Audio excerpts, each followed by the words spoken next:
അദ്ദേഹം ഈ ചർച്ച ചെയ്യുമ്പോൾ യാതൊരു പ്രസക്തിയും ഇല്ലാത്ത കാര്യങ്ങളിലേക്കൊക്കെ പോവുക. അത് ആശയദാരിദ്ര്യം കൊണ്ടാണെന്നേ. 18,000 കോടിയുടെ ഇലക്ട്രൽ ബോണ്ടിനെ കുറിച്ചൊക്കെ പറയുന്നു. ഇവിടെ ഇലക്ട്രൽ ബോണ്ടിനെതിരായി സമരം ചെയ്ത പാർട്ടി തന്നെയാണ് കോൺഗ്രസ്. കോൺഗ്രസിനെ സംബന്ധിച്ച് അത് ആ നിയമം രാജ്യത്ത് നിയമമായി മാറിയതിനു ശേഷം, അത് സുപ്രീം കോടതിയിൽ ഉൾപ്പെടെ കഴിഞ്ഞതിന് ശേഷം നിയമമായി മാറിയതിനു ശേഷം നിയമാനുസൃതം രാജ്യത്ത് നിലവിലുള്ള നിയമം അനുസരിച്ച് പാർട്ടിയുടെ ഫണ്ടിലേക്ക് പൈസ വന്നപ്പോൾ വാങ്ങിയിട്ടുള്ളത് ശരിയാണ്. CPM വാങ്ങിയിട്ടില്ലെങ്കിൽ നിങ്ങൾ തൊട്ടപ്പുറത്ത് DMKയിൽ നിന്ന് കോടിക്കണക്കിന് രൂപ അവർ ഇലക്ട്രൽ ബോണ്ടിലൂടെ സമ്പാദിച്ചത് കൈപ്പറ്റിയവരല്ലേ നിങ്ങൾ? കൂടുതൽ ന്യായം എന്തിനാ ഇവിടെ? ഞങ്ങൾ തൊട്ടിട്ടില്ല, പക്ഷേ ഞങ്ങൾ അപ്പുറത്തുനിന്ന് മേടിക്കും. വലിയ വിവരം. അത് പ്രസക്തമല്ലാത്തൊരു വിഷയം. പിന്നെ അദ്ദേഹം പറയുന്നത് കെ ഫോണുമായി ബന്ധപ്പെട്ട്, കെ ഫോണിന്റെ കേസ് ഇവിടെ തീർന്നിട്ടില്ലെന്നേ. കെ ഫോണിന്റെ കേസിനെ സംബന്ധിച്ച് ഇപ്പോൾ ഹൈക്കോടതി വിധിച്ചിട്ടുണ്ടെങ്കിൽ ഞങ്ങൾ നിയമപരമായി നേരിടുക തന്നെ ചെയ്യും. പിന്നെ AI ക്യാമറയെ കുറിച്ച്, AI ക്യാമറയുടെ കേസ് തീർന്നിട്ടുണ്ടോ? താങ്കൾക്ക് അറിയാമോ തീർന്നതായിട്ട്? പിന്നെ താങ്കൾ എന്താ പറയുന്നത്? SFI അന്വേഷണം എന്താ ഇപ്പോൾ ഈ ഇലക്ഷൻ കഴിഞ്ഞപ്പോൾ നിന്നുപോയത്? SFIയുടെ അന്വേഷണം ഇത്ര സമയത്തിനുള്ളിൽ തീർക്കണമെന്ന് പറഞ്ഞിട്ട് എന്താ തീരാത്തത്? എന്താ കരിവരൂർ ബാങ്കിനെ സംബന്ധിച്ച് ഇപ്പോൾ ഇലക്ഷൻ കഴിഞ്ഞപ്പോൾ ചർച്ചയില്ലാത്തത്? എന്തുകൊണ്ടാണ് മുഖ്യമന്ത്രിയുടെ മകളുടെ എക്സാലോജിക്കുമായി ബന്ധപ്പെട്ട വിഷയങ്ങൾ അവസാനിച്ചു പോയത്? എവിടെ പോയി സ്വർണ്ണക്കടത്തുമായി ബന്ധപ്പെട്ട കേസ് അന്വേഷണം? അപ്പോൾ ഇതൊക്കെ നിങ്ങളുടെ എന്തിനാ SNC ലെവലിൽ തന്നെ മുഖ്യമന്ത്രി സ്ഥാനത്ത് നിന്ന് അദ്ദേഹം മാറിയതിനു ശേഷം മാത്രമേ അത് സുപ്രീം കോടതി പരിഗണിക്കുന്ന പരുവത്തിലേക്ക് എത്തിക്കൂ എന്ന് നിങ്ങൾ തമ്മിൽ ധാരണയല്ലേ? ഇതൊക്കെ എന്നെ കൊണ്ട് പറയുന്നതിനാ. പിന്നെ അദ്ദേഹം പറയുന്നത് ഞങ്ങൾ തമ്മിലുള്ള ബാന്ധവത്തെ കുറിച്ചാണ്. എന്തിനാ പറയുന്നത്? ദേവഗൌഡയുടെ പാർട്ടി ദേശീയ തലത്തിൽ NDA മുന്നണിയുടെ ഭാഗമായി മന്ത്രിസഭയിലും അംഗമായിരിക്കുമ്പോൾ അവരുടെ 2 MLA മാർ ഇവിടെ LDF ഇരിക്കുകയും അതിലൊരാൾ സംസ്ഥാനത്ത് മന്ത്രിയായിരിക്കുക. ഇതിൽ കൂടുതലൊന്നും വേണ്ടല്ലോ. രണ്ടുപേരും 2 ഭാഗത്ത് ഇരിക്കുക. അതിനപ്പുറത്തേക്ക് ന്യായം പറയുന്നത്. പിന്നെ RSSനോട് ഞങ്ങൾ അങ്ങ് ഫൈറ്റ് ചെയ്യുന്ന പാർട്ടിയാണ് ഞങ്ങൾ. നിങ്ങൾ ഫൈറ്റ് ചെയ്ത് ഞാൻ മുമ്പ് പറഞ്ഞ വിഷയങ്ങളുടെ അടിസ്ഥാനത്തിലാണ്. ഇവിടെ RSSനെതിരായി ഫൈറ്റ് ചെയ്യാൻ ഭോപ്പാലിൽ പോയിട്ട് കണ്ടം വഴി ഓടി തിരിച്ചു വന്നിട്ട് അവസാനം അദ്ദേഹത്തിന്റെ പ്രസംഗിക്കാനുള്ള ത്വര അത് തീർത്തു കൊടുത്തത് മംഗലപുരത്ത് കോൺഗ്രസ് മത്സരിക്കുമ്പോഴാണ്. മംഗലാപുരത്ത് കോൺഗ്രസ് ഭരിക്കുന്ന സംസ്ഥാനത്താണ് പിന്നെ കർണാടകയിൽ അതിന് അവസരം ഉണ്ടാക്കി കൊടുത്തത്. അദ്ദേഹം മറന്നുപോയോ മുഖ്യമന്ത്രി? ഒരു മിനിറ്റ് കൂടി ശ്രീ ചോദ്യം. അദ്ദേഹം പിന്നെ RSSനെതിരെ ഫൈറ്റ് ചെയ്യാൻ പോയല്ലേ? എന്തായിരുന്നു ഭോപ്പാലിൽ സംസാരിക്കാതെ മടങ്ങി വന്നത്? ഓക്കെ. ഇനി അദ്ദേഹം പറയുന്നതാ ഞങ്ങൾ വിശുദ്ധി, നിങ്ങളുടെ വിശുദ്ധിയെക്കുറിച്ച് ഫാരിസ് അബൂബക്കറിനെ സംബന്ധിച്ചും സാന്റിയാഗോ മാർട്ടിനെ കുറിച്ചും പിന്നെ ഒക്കെ ഉണ്ട്.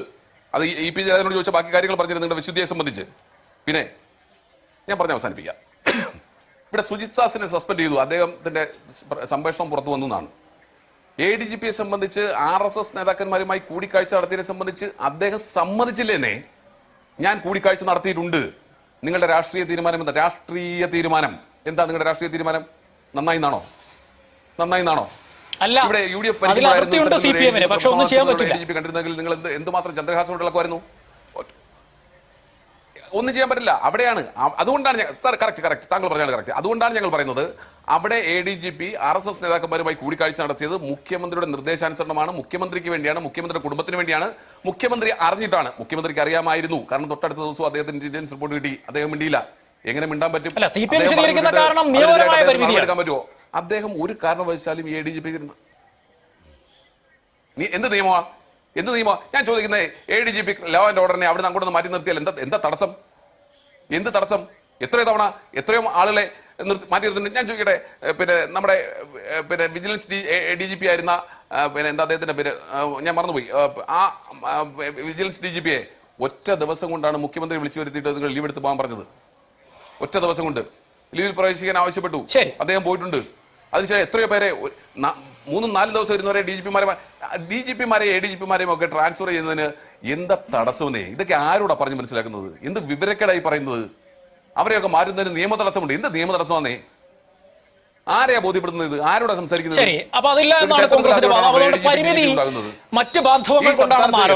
എത്രയോ തവണ മാറ്റിയിട്ടുണ്ട്.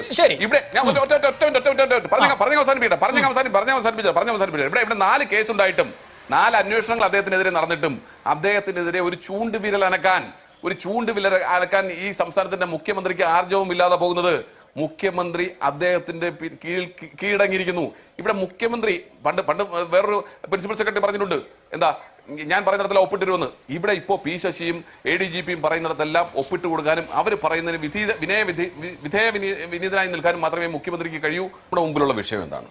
നമ്മുടെ മുമ്പിൽ ഞങ്ങളാരും പറഞ്ഞപ്പോൾ ആരും കേട്ടിരുന്നില്ല.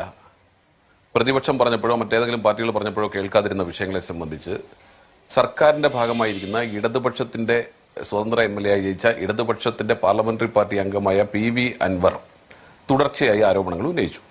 നമ്മൾ കുറേ ദിവസമായി ചർച്ച ചെയ്യാം. PV അൻവർ ഈ ആരോപണം ഉന്നയിക്കുമ്പോൾ അദ്ദേഹത്തെ താങ്ങാൻ വേറെ ആരെങ്കിലും ഉണ്ടായിരുന്നു എന്ന് ചോദിച്ചപ്പോൾ അദ്ദേഹത്തിന് സംശയം. അദ്ദേഹത്തെ താങ്ങാൻ KT ജലീൽ ഉൾപ്പെടെയുള്ളവർ ഉണ്ടായിരുന്നു.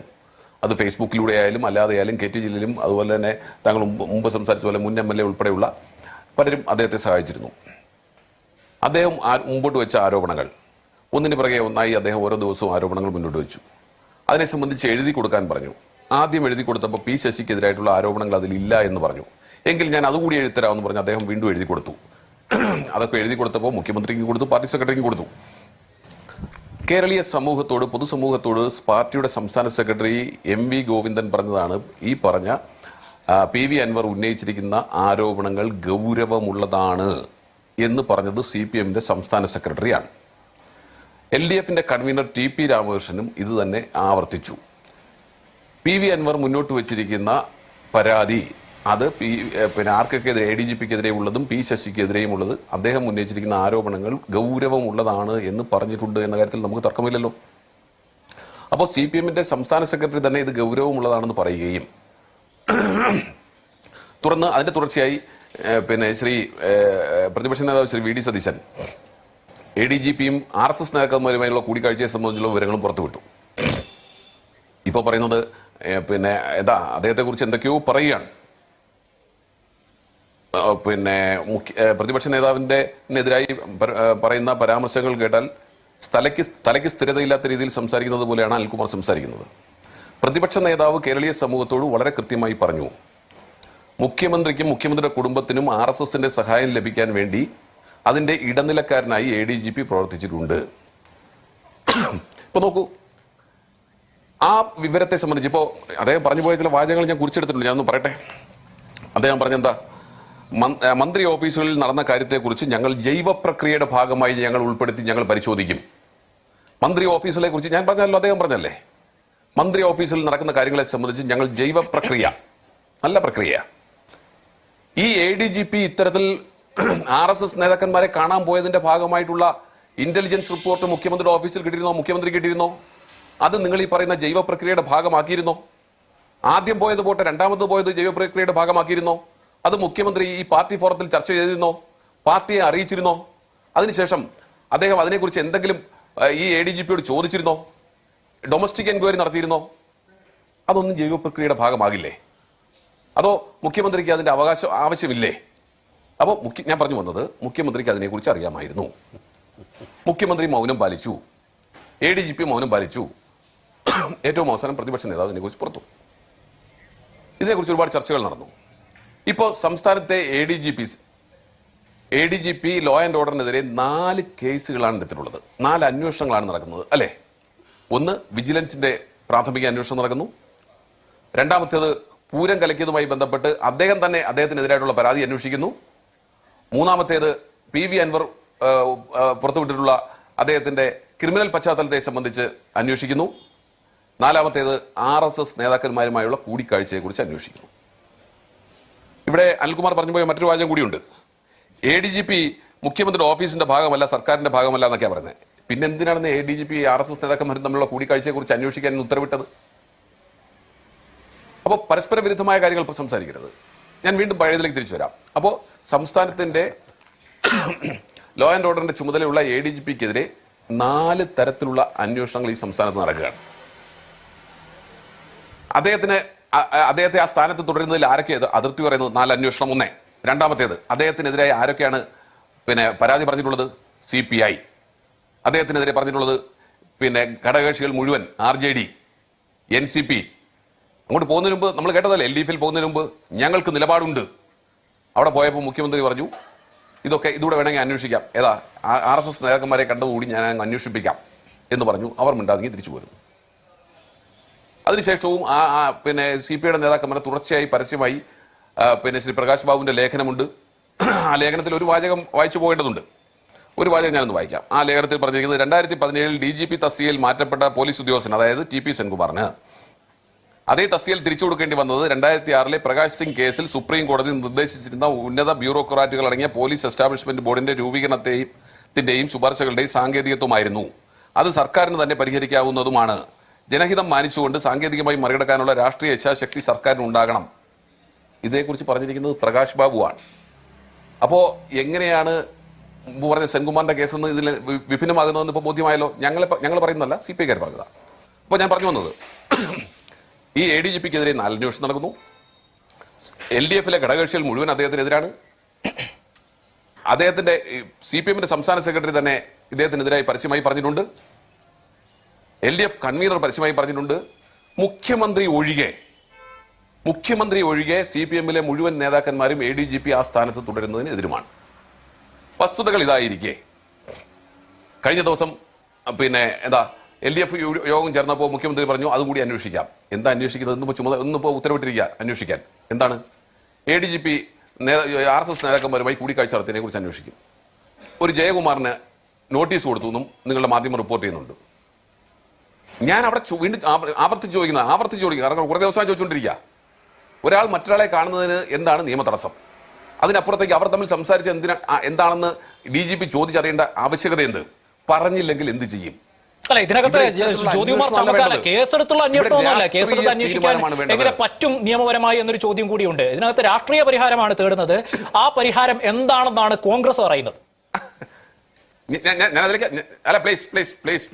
റാഷിദ്, ഞാൻ അതിലേക്കാണ് വരുന്നത്. ഇവിടെ രാഷ്ട്രീയ തീരുമാനമാണ് വേണ്ടത്.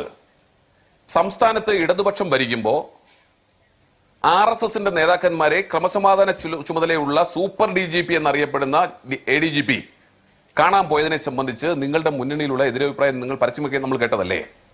എന്തുകൊണ്ട് മുഖ്യമന്ത്രി അദ്ദേഹത്തെ ഇപ്പോഴും സംരക്ഷിക്കുന്നു? അതിനപ്പുറത്തേക്ക് നിങ്ങളുടെ ഇന്നത്തെ ചർച്ചാ വിഷയമായിട്ടുള്ള പി ശശിയുമായി ബന്ധപ്പെട്ട് തുടർച്ചയായി വന്നുകൊണ്ടിരിക്കുന്ന ആരോപണങ്ങൾ, പ്രതിപക്ഷത്തു നിന്ന് മാത്രമല്ല ഭരണപക്ഷത്തു നിന്ന് വന്നിരിക്കുന്ന ആരോപണങ്ങൾ, അതിനെക്കുറിച്ച് ഇന്ന് സംസ്ഥാന സെക്രട്ടറി ഇതിനപ്പുറം ഒരു തീരുമാനം ഉണ്ടാകുമെന്ന് ഞാനോ റാഷിദോ ചിന്തിച്ചിരുന്നോ? ഉണ്ടാകില്ല. കാരണം കഴിഞ്ഞ പത്രസമ്മേളനത്തിൽ സമ്മേളനത്തിൽ മുഖ്യമന്ത്രി അസന്നിഗ്ധമായി പറഞ്ഞു. മുഖ്യമന്ത്രി പറഞ്ഞെന്താ? ഇവിടെ CPMന്റെ സംസ്ഥാന കമ്മിറ്റി അംഗമാണ് പി ശശി. അദ്ദേഹത്തെ പാർട്ടിയാണ് എന്റെ ഓഫീസിലേക്ക് നിയോഗിച്ചിട്ടുള്ളത്. അദ്ദേഹത്തിന്റെ സേവനം സ്തുത്യർഹമാണ്. അദ്ദേഹത്തിനെതിരെ ഒരു കാരണവശാലും ഒരു നടപടിയും സ്വീകരിക്കുന്നതല്ല.